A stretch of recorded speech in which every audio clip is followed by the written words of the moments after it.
Hi, everyone. I'm Deanna Bruce, and welcome to my podcast, Thrive to Learn. I'm happy to have you join us today and thrilled to have my friend and recent client, Bill Datema, join us today to talk about his career and how he's brought his communities and stakeholders along for the ride wherever he's gone. So, Bill serves as the CEO of SOPHE, the Society for Public Health Education, and that's sort of the most recent iteration of his long public health career. Bill, talk me through sort of the journey into SOPHE, and maybe even talk about, we met each other when you were at CDC and anything else, and a little bit the roles and responsibilities that you have as CEO. Yeah, sure. Thanks, Deanna. And it's Yeah, great to be with you here. And it's always a pleasure to see you. yeah, Uh, yeah. so, yeah, my career has been really varied. Spent most of my career at the intersection of education and public health, and have degrees in both fields. And I started out as a school teacher, and my education part of my career has included time at the State Department of Education in Missouri, also as a policy person in DC, and then my public health side was as a community health director in Southern Missouri, helping to run a training center in Denver, and also helping to run a nonprofit in Washington, D.C., and working at Harvard at the School of Public Health. And then the thing that really brought it all together was working at CDC for 14 years as the program chief for the Division of Adolescent School Health, which brings public health and education together uh, for young people. Mm, OFI is my professional association, yeah. and it's been around for 76 years. It's very well known, very well respected professional association in public health and education. And part of what we do is a lot of policy work. And we do a lot of advocacy, a lot of training, professional development. Uh, we do, we have 3 journals that inform the field and are some of the leading journals in the field. Um, we have a big conference every year, and we just set a new strategic direction, which you were very instrumental in helping to accomplish. Yay! So we're all set for the next 5 years. We know where Yeah, we're headed, and we know what years 78 to 82 are going to look like in Sophie's right. life. Yeah. So we're appreciative to you for that. No, it was an honor to work with you all in developing your strategic plan. I feel like such a nerd last year with at the ASHA conference, Association for School Health, wait, American School Health Association. At the ASHA conference, when you received sort of a lifetime achievement award, and they read your long bio, and I felt like such a nerd, just sort of hanging on every word. Sort of that intersection of health policy and education is sort of where I live, and every step of the way, I always think about how do I listen, as a leader in health and education?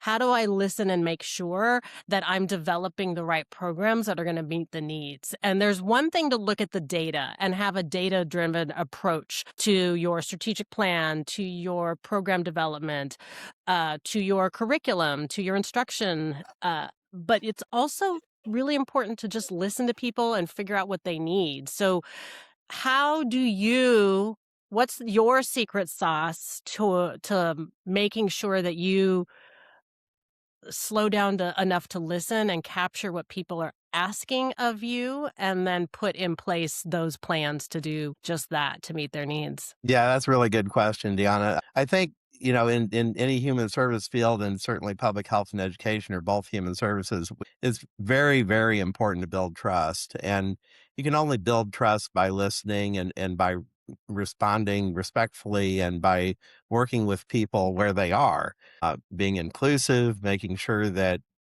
their needs are being met, while adhering to values that are important in our society. So Yeah. I think, really everything's about trust building. And if you treat people well, if you listen to them, if you use their contributions, if you make sure that what you're trying to do is actually building people and not tearing them down, then Right. you Right. build the trust that then you can continue to leverage to do better things together. Mhm. But I've found that in public health and education, you've got so many people who really deeply care about the mission and deeply care about improving things Yeah. and for other people. And as long as you work together in a trusting way and build the trust, then there's no limit to what you can actually accomplish. Mhm.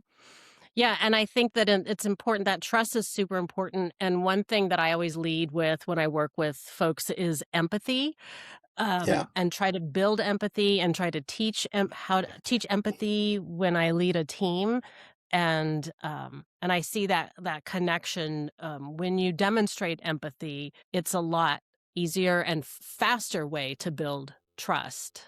Yeah. Um, Yeah, that's very uh, important, and you're very good at it. oh, thanks. That's certainly something that if you don't lead from an empathetic place, then people will shut you down real quick, and Mhm, they don't wanna mhm. engage. But Yeah. it's not just that, it's that we're all human beings, and we're in a profession that is about building human beings. So we should be Uh-huh. working together to do that, Yeah.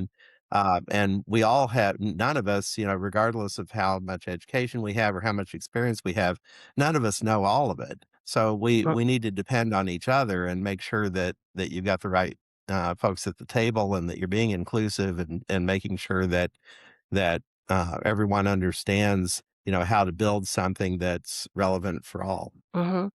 Yeah, no, thanks for that. Another thing that I hear that as a leader in organizations where I've worked, or even working with my clients, I think that we can get caught up as leaders in the momentum and not wanting to lose momentum in the direction that we're going.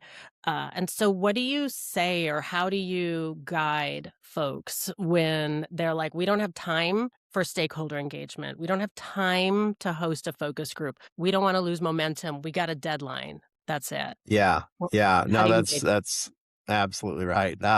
Yeah, I was talk to the staff and say, process is not product, and the process can lead to the product, but Right. it's not what you're actually trying to accomplish. Mhm.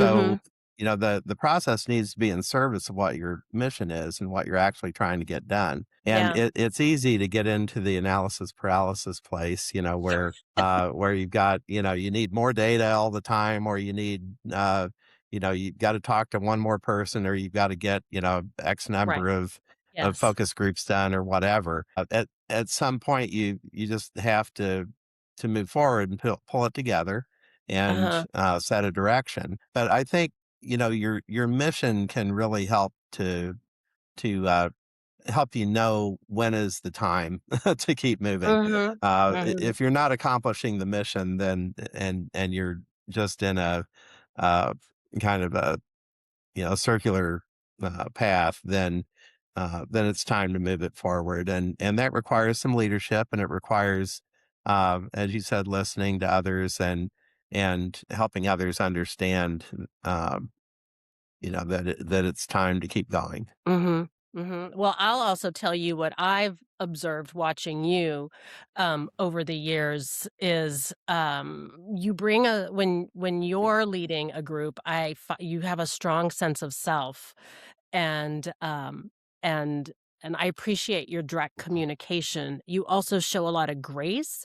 and so I've watched you, move a group, and even when we did the strategic plan together, I really admired how, when I'm sort of facilitating the group and we would get stuck in some weeds and I'm trying to pull us out of the weeds, here would come Bill with some, like, amazing thing that would just kind of move the conversation on with grace and confidence. Here You got us moving.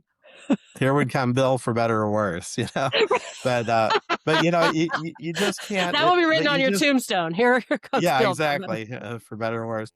But you can't. help the group move along if they don't trust you, though. Right, So, sure. Yeah. and you build the trust by being authentic and being fair with everybody and being Mhm, real and mhm.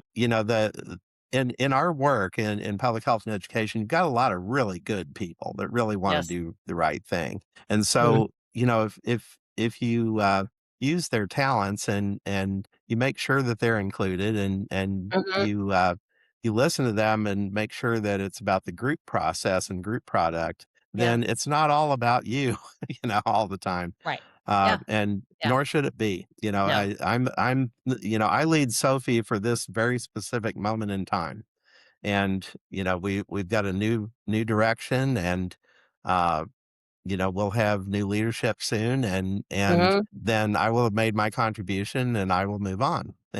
Yeah, And I'll do other things. And the folks that come in will make their contributions and then they will move on too. None of right. us has an unlimited time horizon. Yeah. So uh, but I think a lot of it has to do with understanding your time in the moment, understanding Mhm, what you can get done, what you can't get done, uh, mhm, just relentlessly moving forward mhm, and not, not letting the voices that are more negative control the narrative. And, you can make a lot of progress that way. mhm, mhm. Well, I wanna thank you. I have 2 closing questions for you. This has been really fun. I wish we could talk even longer.